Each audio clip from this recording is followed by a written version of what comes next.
शुरू करें? नया तो कुछ पढ़ेंगे नहीं, पुराना रिवीजन करते हैं, ठीक है। वर्ण की परिभाषा बताओ। भाषा की सबसे छोटी इकाई?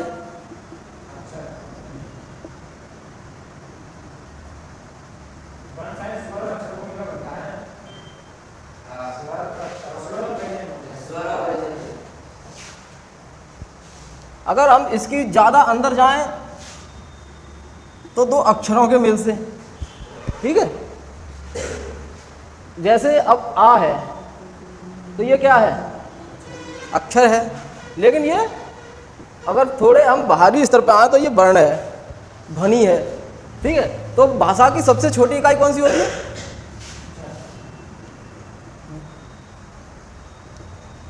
सबसे छोटी इकाई होती है अक्षर, ठीक है। अक्षर, अक्षर होगी। अक्षर किसे कहते हैं? अक्षर की परिभाषा, अक्षर का अर्थ बताइए। अक्षर का अर्थ, शाब्दिक अर्थ, एक शब्द होता है, मैंने बताया क्षर, और एक होता है क्षर होता है जिसका विनाश हो जाए, जो तोड़ा जा सके, जो परिवर्तन किया जा सके, यानी विनाशी हो, उसे हम क्या कहेंगे? अक्षर। क्षर कहते हैं अविनाशी, जिसका तोड़ने काटने पर कोई विनाश ना हो, परिवर्तन ना हो, उसे कहेंगे हम क्या? अक्षर। जिसे कभी, इसे ही हम कहेंगे अस्वर। कहते नहीं कृष्ण जी गीता में, आत्मा किसे कहते हैं? जो किसी तलवार से काटी ना जा सके, पानी भिगोई ना जा सके, आग में जलाई ना जा सके, उसे क्या कहेंगे? आत्मा। आत्मा क्या होता है? परमात्मा का ही रूप होता है, परमात्मा के अंश से ही निकली हुई आत्मा होती है गीता के अनुसार, ठीक है। तो अक्षर भी, अक्षर का वो परमात्मा का दूसरा नाम, यानी ईश्वर का दूसरा नाम भी अक्षर है। क्यों है? क्योंकि उसे कभी मारा नहीं जा सकता, जलाया नहीं जा सकता, उसका कोई विकार नहीं किया जा सकता, तो वो क्या है? अविकारी। इसी को अक्षर का, अक्षर को हम क्या कहेंगे? जिसका विकार ना हो बिल्कुल भी, उसे क्या कहेंगे हम? फिर तो ऐसे अक्षर कौन से पाए जा सकते हैं? फिर तो आ हुआ, छोटी ई हुई, ठीक है, ऊ हुआ, और ये रिर हुए, ये ही नहीं काटे जा सकते, ठीक है। और फिर हम अगर व्यंजनों में आएंगे तो ये काटा जा सकता है, हाँ काटा जा सकता है, का प्लस आ। तो ये दोनों हो गए अक्षर। ये क्या हो गया? वर्ण। वर्ण कहते हैं किसी व्यवस्था में लाना, उसको नामांकित करना, उन्हें क्या कहेंगे हम? वर्ण। जैसे वर्ण को हम रंग भी कहते हैं। वर्ण व्यवस्था सुनी होगी, क्षत्रिय, वैश्य, ब्राह्मण और शूद्र, ये सुने होंगे। वर्ण को कहते हैं एक व्यवस्था में लाना। तो जैसे कि मान लीजिए अगर हम इन्हें आ से लेकर के और ज्ञा तक इन्हें हम पूरी व्यवस्था दी जाए, ये क्या है? वर्ण। एक नाम रखा जाए तो वो क्या है? वर्ण। और जिसे तोड़ा नहीं जा सके, बिल्कुल परिवर्तन नहीं किया जा सके, उसे कहेंगे हम अक्षर। जैसे मान लीजिए स्पर्श व्यंजन, ठीक है, तो हमने व्यवस्था दे दी। कितने होते हैं स्पर्श व्यंजन? 25। और अंतस्थ व्यंजन, स्वर, इन्हें सब हम क्या कहेंगे? ये एक तरह से व्यवस्था दी गई है। ये स्वर हैं, ये अंतस्थ व्यंजन है, ये ऊष्म व्यंजन है, ये स्पर्श व्यंजन है, ये संयुक्त व्यंजन है, या ये संयुक्त स्वर है। ये व्यवस्था क्या कहलाएगी? वर्ण। वर्ण व्यवस्था कहला जाएगी, ठीक है। और इन्हें जब बोला जाता है, मुख के द्वारा जब निकाला जाता है, तब क्या होता है? वो ध्वनि, ठीक है। तो ध्वनि कब होता है? जब मुख से बोला जाता है। जब तक हम देख रहे हैं तब तक वो वर्ण और अक्षर हैं। अक्षर यानी कि जिन्हें काटा नहीं जा सके, तोड़ा नहीं जा सके, दो रूपों में नहीं लाया जा सके, अलग अलग नहीं किया जा सके, संधि विच्छेद नहीं किया जा सके, उन्हें हम क्या कहेंगे? अक्षर। तब तक वो है। जब हम एक व्यवस्था में ले आते हैं, उनके नामकरण कर देते हैं, तब क्या हो जाते हैं?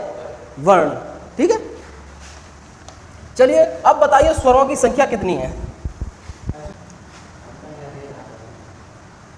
वर्णों को दो भागों में बांटा गया है, स्वर और व्यंजन, ठीक है। कुल वर्ण कितने हैं?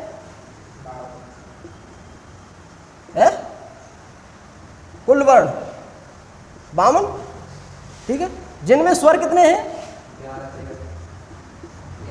11 हैं। और अब व्यंजन कितने बचे?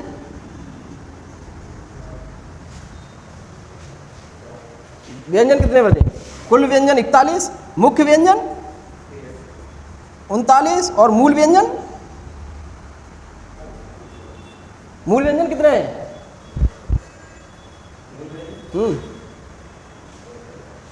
मूल व्यंजन कितने हैं? मूल व्यंजन 33 है। मूल स्वर कितने हैं? मूल स्वर कितने हैं?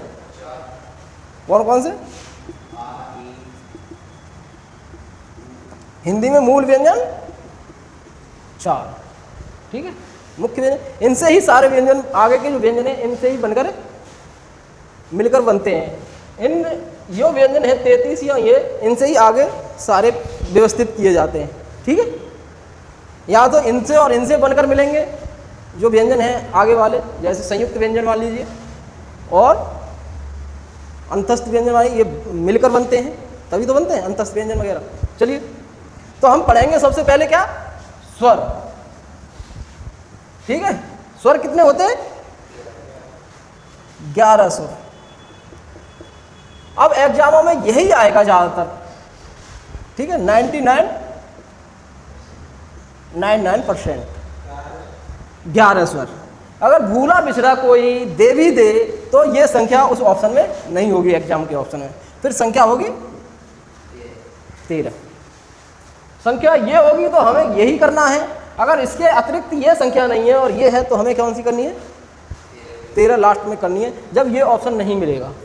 ये आएगा ही नहीं, ये तब आएगा जब ये नहीं होगा। अगर दोनों होंगे फिर भी हमें 11 ही लगाना है, तो कोई नहीं, ठीक है। अगर संख्या दे दी 13, 12, 10 या इनमें से कोई नहीं, तो हमें आंसर ये लगाना पड़ेगा इनमें से कोई नहीं। फिर भी 13 फिर भी नहीं लगाएंगे। अगर चारों संख्या है तो हम 13 लगा देंगे, अगर 11 नहीं है तो, ठीक है। तो स्वर कौन कौन से होते हैं? 11 स्वर।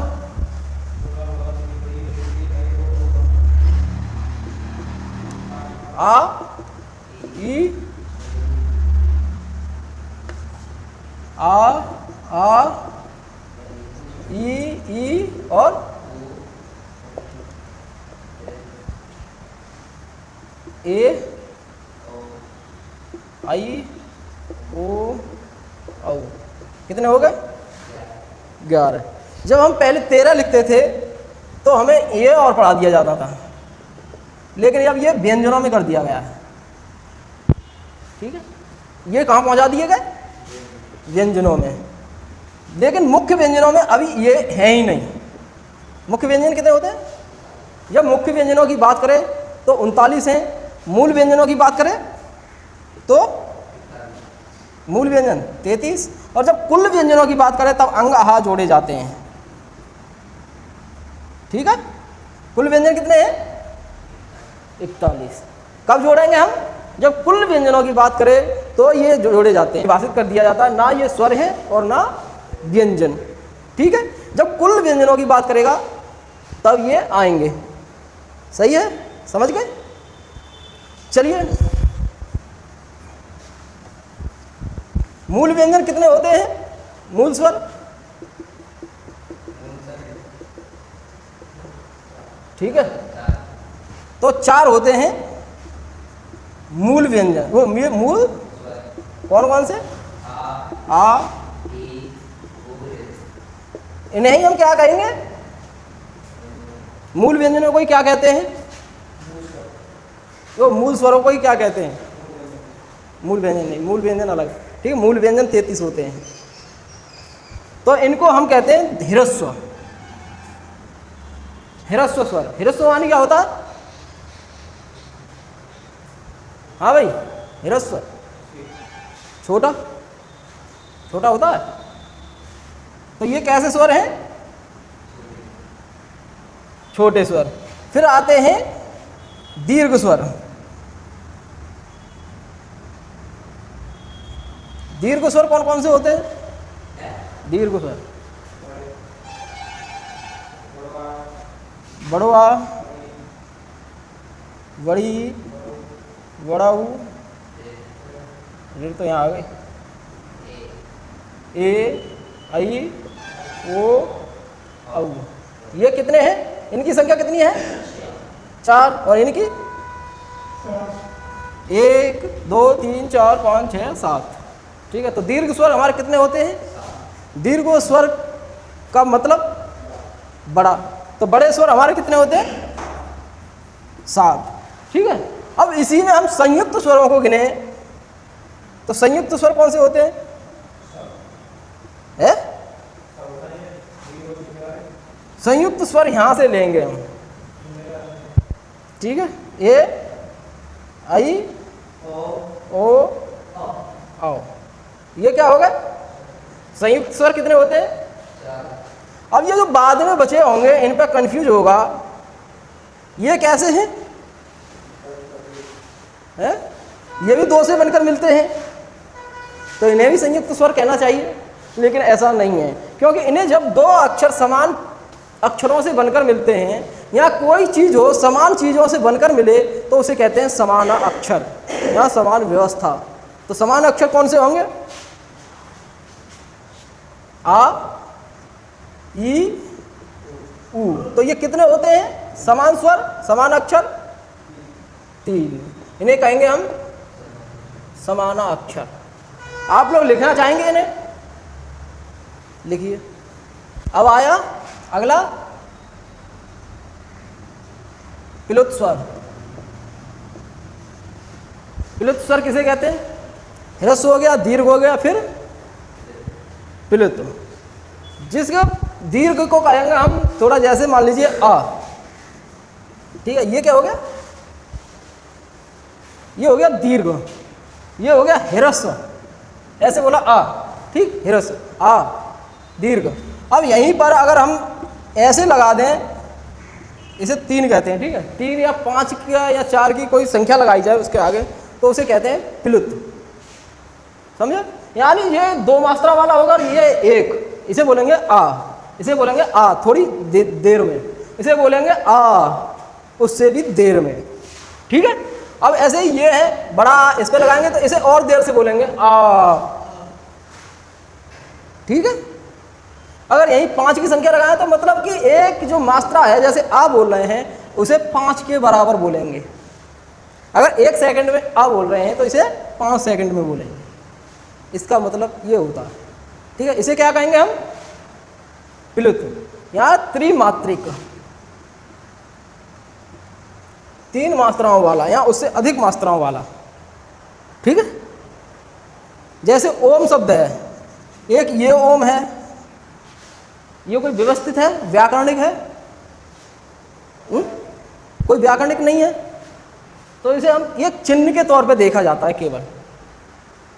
ठीक है, इसका कोई महत्व नहीं है व्याकरण की दृष्टि से। इस ओम का कोई महत्व नहीं है व्याकरण की दृष्टि से, संस्कृत व्याकरण, हिंदी व्याकरण या इंग्लिश व्याकरण की दृष्टि से इसका कोई महत्व ही नहीं है, इसमें कोई व्याकरणिक चीज ही नहीं है। तो इस ओम को जब हम बोलेंगे, एक तो ये ओम है और एक ये ओम है, इनका दोनों का महत्व है।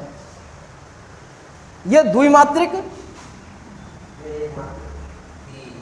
और ये त्रिमात्रिक।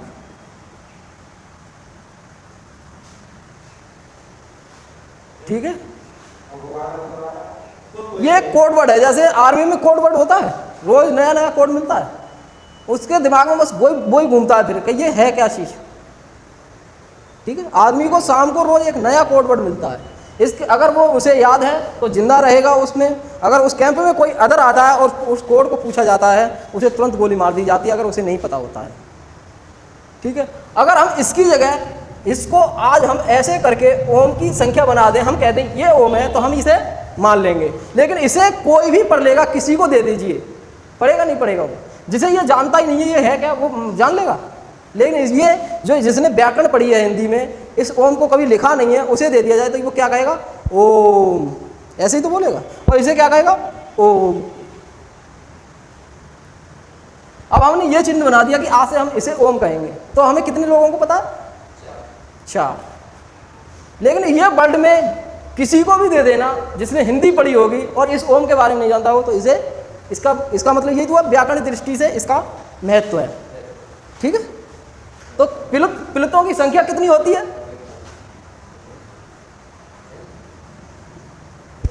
कुल पिलुत्त संख्या कितनी होती है?